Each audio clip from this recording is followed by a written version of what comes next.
you done now? Broadcasting live from Houston, Texas, and around the world. TV host, best-selling author, and radio personality Brad Gilmore brings you a collection of conversations with stars from movies. Mark Wahlberg. Hey, how are you? The legendary Mr. Christopher Lloyd. Christopher, how are we doing? I'm doing good. Great introduction. Television. Jimmy Fallon joins us this morning. Jimmy, how you doing, my friend? Good morning. Thank you so much, Brad, for having me. I appreciate this, bud. Kelly Ripa. Brad, thank you for having me. Comedy. Jay Leno joins us. Jay, how you doing? Hey, Brad, what's going on? Gabriel Fluffy Iglesias. Good morning. Music. Lola Monroe. Thank you. Thank you for having me. Grammy Award winner Maya joins us. How are you?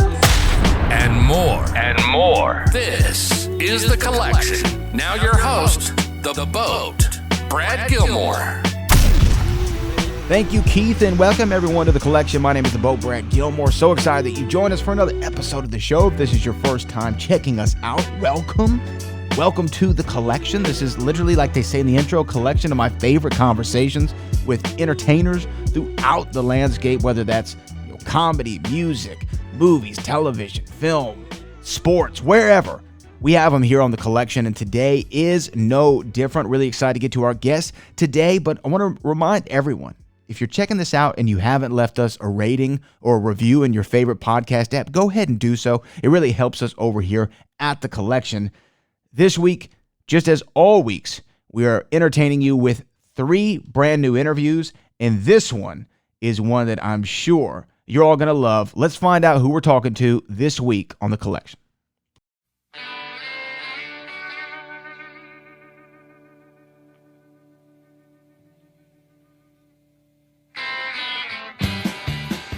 A wise man once said, if you're going to be dumb, you got to be tough.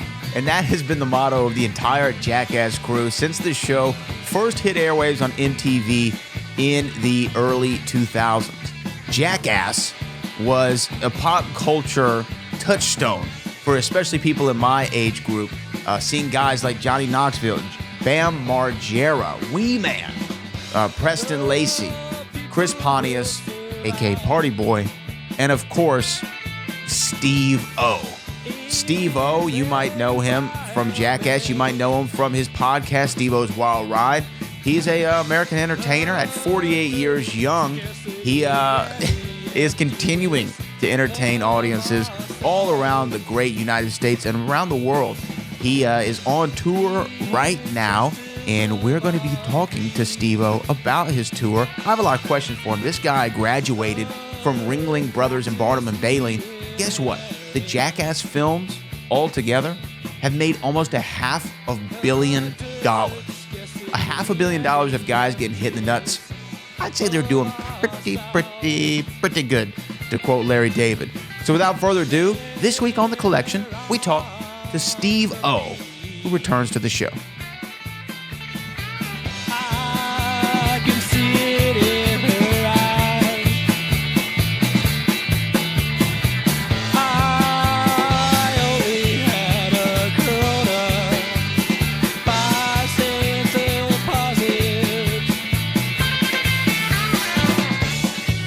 And he joins us right now back on the show. We're excited to have him. You know him as one of the funniest individuals I think I've ever seen anywhere. I've never laughed harder than when this man is on the screen. He's going to be coming to our area in Arlington on December the 13th at the Arlington Music Hall. And then the next night in Beaumont, Texas at the Julie Rogers Theater. He is Steve-O. Steve-O, how we doing, man?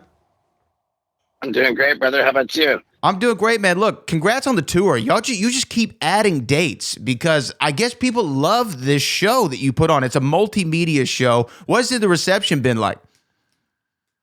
Dude, it's been epic. And this is the final stretch, man. We've, we're doing these last shows in December, and that's it for... I guess we got some January too, but yeah, this is the last little stretch, man. I'm super excited about it. Has it been a difficult ride to like continue to? I mean, because you've had so many dates on this tour. I mean, you've pretty much been touring all year. Have you found it difficult to kind of get up to do this show every night? Well, the show's been evolving the whole time. Like, I've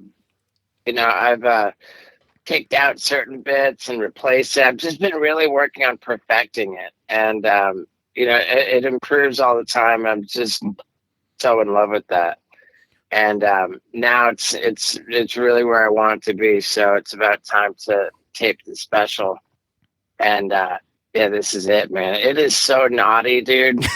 Like, I mean, it's honestly the stuff that I filmed for this show. It could never have been done for Jackass because, some of it's just like completely illegal. Like, honestly, I've got medical professionals administering stolen general anesthesia drugs, like while I'm like riding a bicycle, and I've got a 4-inch needle in my spine with the doctor in disguise injecting a drug into my spinal cavity to paralyze me while I'm in a full sprint. Like, I really went over the top, man. It's an early show. Do you and this just popped in my head, but I don't know, like, because you tour all around the country, I mean, are there any laws that you have to watch out for, like, for this show in particular? Like, do like certain laws have certain states have laws that you can't show stuff like this?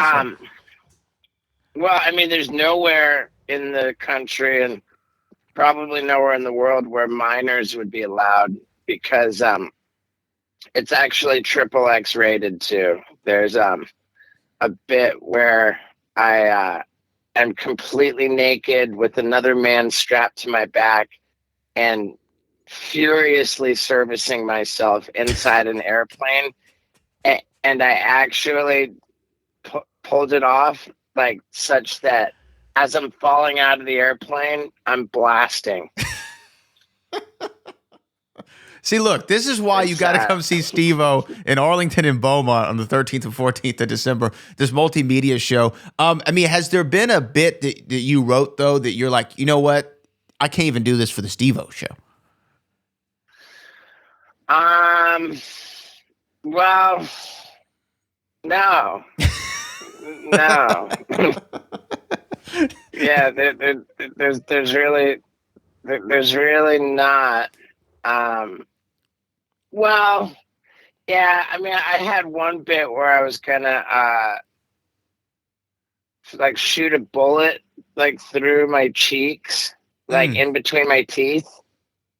And I've lost my sense of humor for guns, so that one's not gonna happen. I think that's a good call, man. I think that's a good call.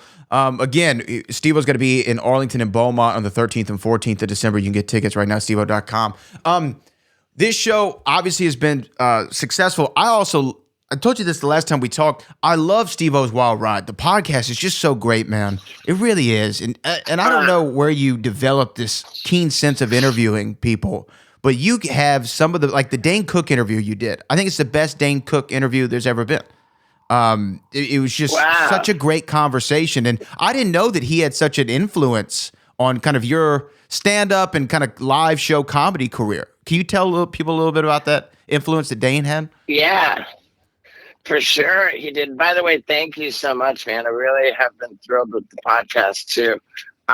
When I first met Dane Cook in 2010, I told him that I had tried stand-up a couple times and that I really wanted to dive into it. And he said, great, let's get together and go to the comedy club. Write some material and we'll get you up on stage next week. And he meant it. He gave me his phone number and I wrote like 10 minutes of material and met up with them at the comedy club. And, I performed, then he performed, and then we sat down and he gave me notes. And we did this over and over and over again. And, ultimately, really, he took me under his wing and mentored me in stand-up. And that put so much wind in my sails. It really just got me started in such a huge way. And I'll be forever grateful to Dane Cook for doing that. Yeah, I was really surprised when I heard that story because you think it's showbiz, it's Hollywood. And I'm sure a lot of people say, "Oh, I'd love to help you out on that," but you don't know if they really mean it. But for him to take the time, I'm Right. sure you were kind of blown away by that. Oh, I was absolutely blown away by it, and I tried so hard, I worked so hard, and I really listened to what he said, and it was killer. Did he give you a light bulb moment, where he said something about crafting a joke or crafting a piece of material that really it went off in your brain? You're like, oh, okay, yeah, I get that now. It was always more about my delivery. He the first time that we did that, I remember we sat down and he said, "I'm not sending you back to the drawing board," which meant that he wasn't suggesting that I scrap the material that I'd come up with. He said my material worked, but that my delivery was the first night I was too tense and anxious, and he said I needed to relax. The second night he said I relaxed too much. I looked lethargic. So it was always about my delivery, and it meant the world to me too that he signed off on the material. Yeah, Dane Cook at one point was the biggest comic in the world, and this 2010. So this is right during the height of his run, really. Yeah. And it's just incredible. He took the time. Yeah, absolutely, man. 100%. He was renting arenas himself. It's crazy. That's just a crazy statement. He was renting the arena himself. Hey, by the way, Steve-O is going to be here in our area on December the 13th and 14th in Arlington and Beaumont. Beaumont's going to love this show. I already know. They're a wild group of people up in Beaumont. Julie Rogers Theater, Arlington Music Hall. The tickets are on sale right now, steve-o.com. Hey, I have one more question for you, Steve. Because people who don't know, you were a graduate of the Ringling Brothers and Barnum and Bailey Clown College. And I was trying to do research, trying to figure out exactly what do you do there? Are there classes for the Clown College, or there are classes that you go to? So what's something you learned at Clown College that's still applicable to your performance today? Let's see here. What I learned at Clown College, there was stilt walking. Every once in a while I get on stilts and do something silly. Juggling, unicycling. These are all things I learned in Clown College. And it's kind of silly to call it college because it only lasted for 2 months. It was really more like boot camp. And we did have classes throughout the day in dance and acrobatics and improv and skills, makeup, circus history, and then the evenings were all for just rehearsal and training and stuff. And so wow. Yeah, it was rad. Yeah, it was a cool experience, man. It was a really cool experience. Well, Steve-O's going to be in our area again on December the 13th and 14th in Arlington and Beaumont. Tickets at steve-o.com. You got to come see this show. This show is unlike anything you've seen before, and we guarantee that you're going to laugh, man, until you can't take it anymore. Steve-O, man, thank you for joining us again this morning, and much success to you, the podcast, and the tour. Just congratulations on everything, my man. Hey, yo, I appreciate it so much, man. Thank you, really.